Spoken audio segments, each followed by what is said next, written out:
Hello, everyone. Welcome to the Citizens Brief podcast. My name is Daniel Hostetter. I'm your editor-in-chief and founder of the Citizens Brief.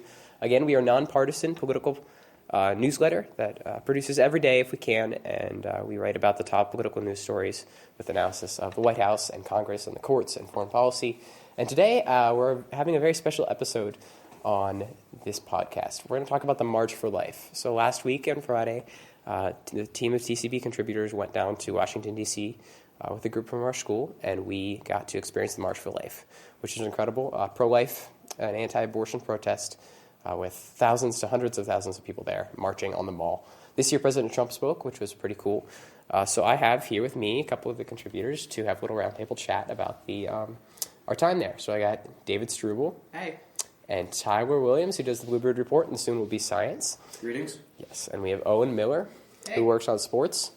And Moose Taylor, Jacob Taylor, who does Moose Thoughts. More to come out on that soon. So I just want to ask you guys kind of a couple questions about your thoughts on the March for Life. So, Owen, what was your first impression of the March for Life when you got there? Oh, there's a lot of people. Lots of That's people. one of the first things I noticed. I'm not sure if that's a normal thing for there to be that many people there, or it was just the president being there. That was such a big deal, and it was also really great to hear the president speak at such, I wouldn't call it a non-political event, but like not necessarily a campaign rally, which was pretty cool. Did you feel like there was kind of a blurred line between a campaign rally and the March for Life? Like, was there a lot of overlap? Did you see that? Well, as a president who wants to get a second term, no matter what, you're going to bring up voting for yourself because you're human. Right. Yes. And how elections work, Yeah. And Moose, what was your kind of first thought of the rally when you got there? I was very surprised about how many people were there. The pictures did not do it justice at all.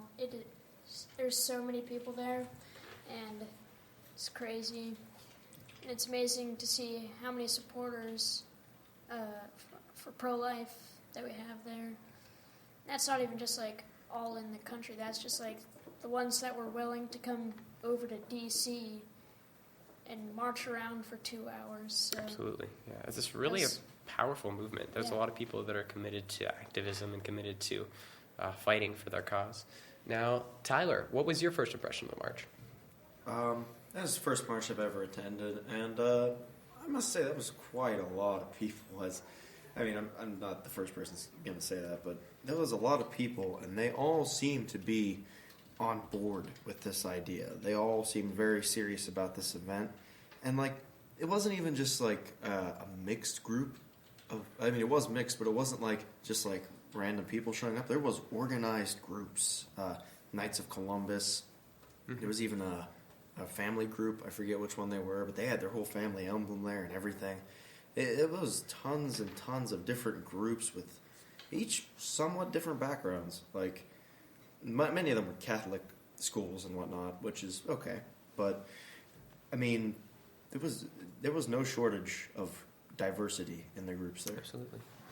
And David, what was your first impression of the march? All right, so although there's a lot to touch on, the first thing that I noticed is, there actually wasn't that much counter-protesting. Now I'm sure there was some counter-protesters there and all that stuff, but from what I've seen, there wasn't that much.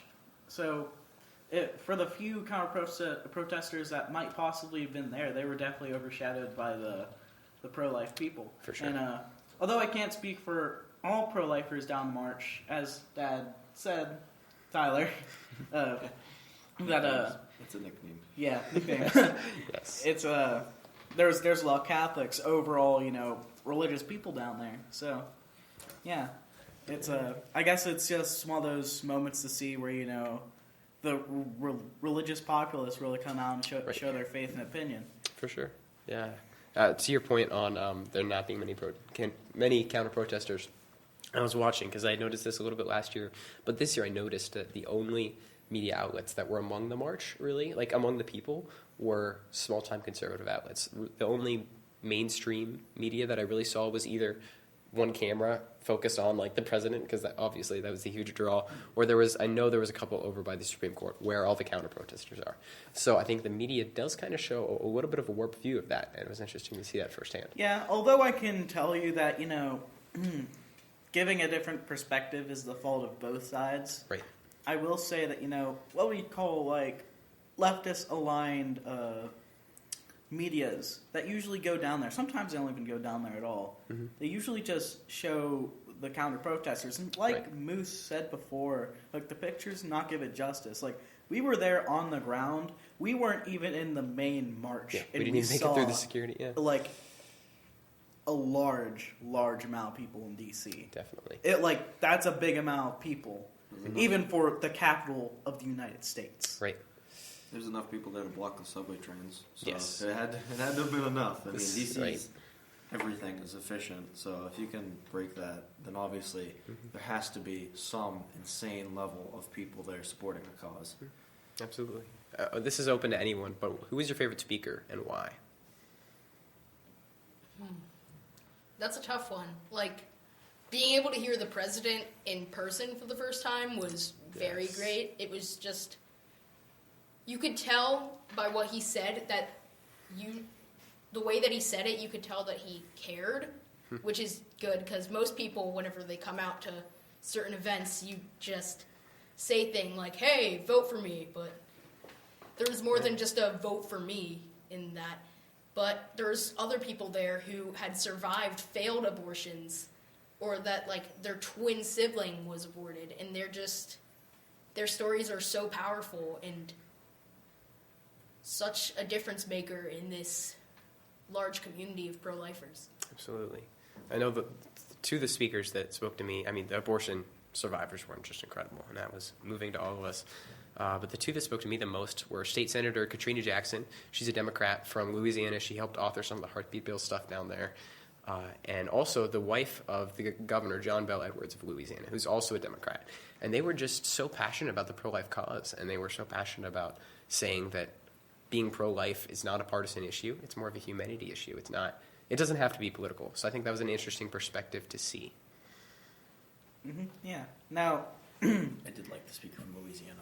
Yes. Yeah. That was That was a really good speech. I forget what the person's name was, but this one really stuck with me. I think it was the woman that said something about how can you look at me and say that I should not exist, something like that. Yeah, one of the that abortion really survivors. stuck with me. Yes. Because, it shows the humanity of those children that are Yeah, being because aborted. yes, I do acknowledge that Citizens Brief is completely non-political. I keep my own politics out of my columns and stuff. Yeah. But I will say this: if there's a chance for life to come into the world, especially a human life, I just don't understand what kind of justification you can have at stripping away that thing's chance at life. Thank you, David. Appreciate your perspective, and I know there's a lot of people that would agree and a lot of people that would disagree. Hey, but it happens. It does. I'm glad it's a topic that's up for conversation. So in addition to the march, we actually got to go and meet with our congressman, Congressman John Joyce. We've interviewed him on this podcast before. He's just an incredible guy. He's so willing to meet with his constituents. And so we got to go and talk to him personally in his office and sit down with him and talk about the issues that are facing our district, such as the highway that they're trying to build and dairy farming and different things like that. Issues that are really specific to our district. We also got to sit in his chair in his office, which was really cool, and take pictures with him. So I just want to ask you guys, what was the most striking to you about the visit with Congressman Joyce? I would say he was very down to earth, and he knew what he was talking about because he's from this area too. Mm-hmm. So he just knows about the industries there, and he's not separated from it at all. He's very close and personal. So that it's nice to know and have that comfort that you're being taken care of in DC. Absolutely. So that's It's important to be well represented and know that well represented and know that our representatives in Congress really care about us personally. I think he seemed to be a good dude. He's working on the highway project, which is something that I think everyone in Western PA can get behind because as a guy who goes down those highways, it's a pain in my side to be like, okay, we have to go this big long detour around now because and that would help us so much too. It would help the business. Now, I mean, I don't live in Mr. Joyce's district. I live in the district right above him. Mm-hmm. But I would totally vote for him if I did live in District 13. District 13, yeah. Yes. And so after that, if you guys have anything else to add? Also, if I was of age to vote, which I am sadly not. Yes. I guess you go first. Okay. ahead, One of the things that stuck out with Congressman Joyce was the fact that the way that he talked about President Trump was that he was just like an old friend and a close friend, and that's kind of hard to understand as someone who doesn't live in the Capitol and doesn't work as politics. But it was really cool to see like that someone could just talk about the president of your country as if they're a friend, and you're like, oh, he was throwing lines at us from his speech earlier, saying like, how would this sound if I said it during it? And that was really cool. It almost, in a reference to the Disney ride, It's a Small World After All. Like, I think once we see that connection, like our representative that we're kind of friends with is directly connected to the president like that. Like, it just makes our whole world seem so much more human and so much smaller. So makes it seem like they're actually people, which was really cool for us to see. Yeah, going off of what Owen was saying, I know President Trump is a man that, sometimes will go off script. Sometimes will say some that some people take a bit too close to heart. But, from the speeches that I've seen him compared to this one, it was much different. He was staying on script as well as I could tell. He was being very solemn and serious about it. Yes. And he was really up there, like, working for his convictions. Now, whether or not you agree with Trump or not, it is something that he's definitely passionate about. Yes. Well, we've run out of time for today, but thank you for tuning in to the Citizens Brief podcast. Again, we had David Struble, Tyler Williams, Owen Miller, and Moose, or Jacob Taylor. Keep an eye out for their columns soon. They're going to be publishing more. Watch out for some exciting changes to the Citizens Brief. We're going to keep producing some more podcasts. So, over and out.